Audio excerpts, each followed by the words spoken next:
Welcome back. Tonight, search and rescue teams continue to look for that missing tourist submersible and are racing against the clock. The vessel had 5 people on board when it went missing Sunday south of Newfoundland, where it was on a tour to see the wreckage of the Titanic. The submersible was equipped with 96 hours of life support. It's been missing since Sunday, which sets up tomorrow morning as a key deadline for finding the vessel and those on board. With the world captivated by this race against time, I'm joined now by a man who made that voyage himself back in 2005, Sandra Day O'Connor, the son of former Associate Justice of the Supreme Court, Sandra Day O'Connor. Good to see you.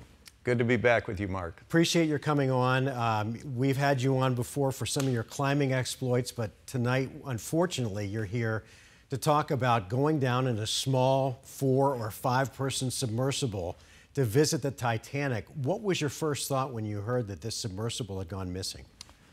Concern like everyone. I've been devouring the information and getting the latest update like everyone else. My biggest concern was right out of the gate, the loss of communication during the descent when they were barely halfway through the descent. And they have had that happen before, this particular company, and the protocol was to immediately ascend back up. And that did not happen here. And so that's very concerning right out of the gate for me. All right, so let's be a little more specific, and no one is lacking compassion here when we talk about this, but knowing what you know about these trips, what do you think happened and what do you think will happen? Well, I'm hoping for the best. That you were hearing that there's some pinging noises that are being picked up, but that could be a variety of things, and the Navy Coast Guard is readily saying we're not sure what that could be. I'm concerned that people aren't talking about it because it's the last thing we want to know that might have happened. Is there could have been a catastrophic implosion on the way down because of the pressure on the hull. If something fails, it all goes. Structure will fail, and they've had foggy conditions out there. Nobody would know. Right. You'd have a release of air, some bubbles come up, not a big noise. It's foggy. The mothership wouldn't notice. And that would explain the loss of communication and why they didn't resurface. I hope that's not the case, but it's a possibility. There's been a lot of talk about this particular submersible and the fact that it felt a little jerry-rigged when I think a 60 Minutes crew went on board. They used a video game controller as one of the jerry-rigged parts to control this thing. How safe did you feel when you were aboard your submersible? So I was on the Mir 1 and Mir 2 subs. Those are the same subs. They were built in the 80s by a Finnish company in cooperation for the Soviets' exploration Navy operations. And these were the ships used by James Cameron, the same exact. In fact, I had the same pilot that was in the movie with DiCaprio as our pilot. And one feature we had is sometimes the backup system, simple is best, no electronics. So if everything depowered for us, everything went bad, there was a brake lever in the middle, like a brake lever, we could pull mechanically out of my own power, and it would release a basket of weights on the outside of the sub, and we would immediately jettison. Pop up like a cork. Like a cork. And I'm not sure that I understand that they have a ballast release system, but if it had to be done off of power and they lost power, then it might not work. I honestly don't know the details on that. The other thing we've learned is that the waiver that you signed, at least with this currently lost submersible, the folks on board there had to sign. Basically, you're signing your life away. Did you have to sign a waiver like that? Oh, I'm sure I did in a lot of these activities. Yeah. The lawyers make sure of that for all of these things anymore. Yeah, you shot some video inside your submersible. Let's take a look at that and see what it's like inside.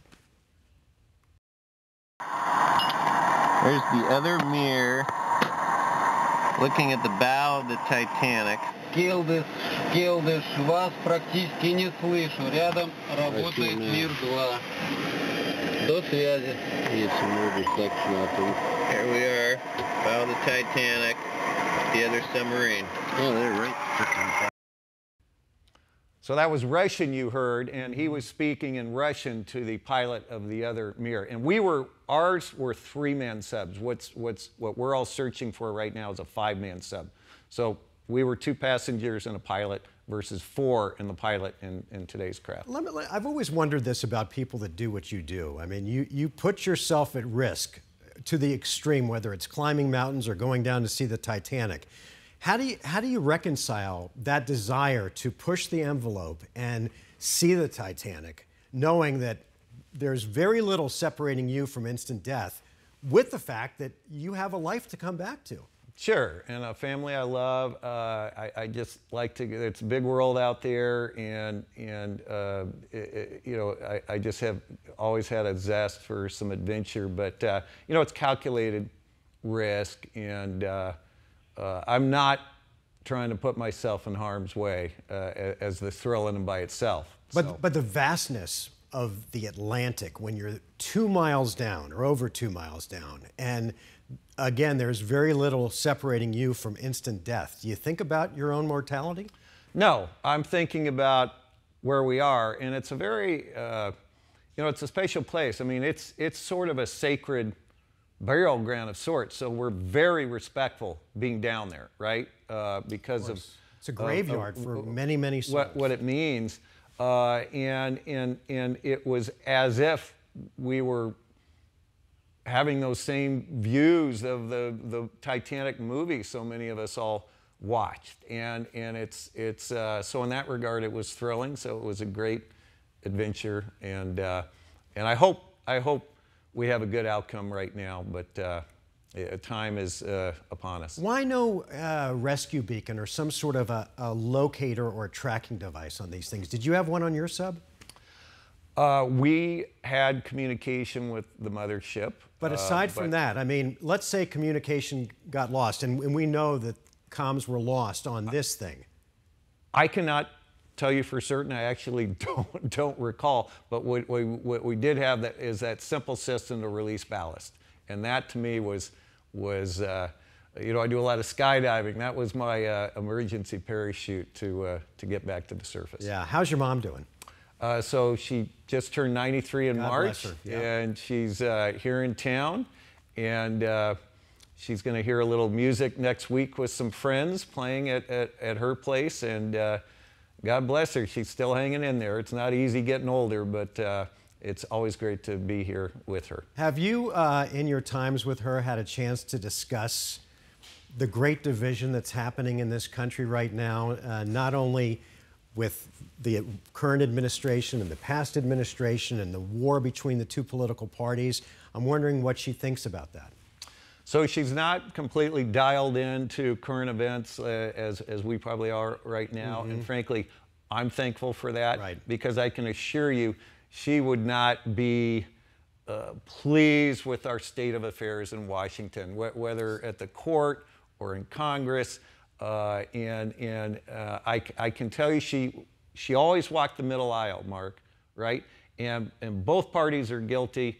You know, we need to get back to the middle aisle. The right needs to come to the middle, the left needs to come, and we will get things done. And that is what she would say, and that's what she did in the state Senate. That's what she did on the court, and it makes perfect sense to me. Brian, thank you for coming in. Please give your best to our best to your mom. Absolutely will. Always good seeing you, and thank you for your insight. You bet.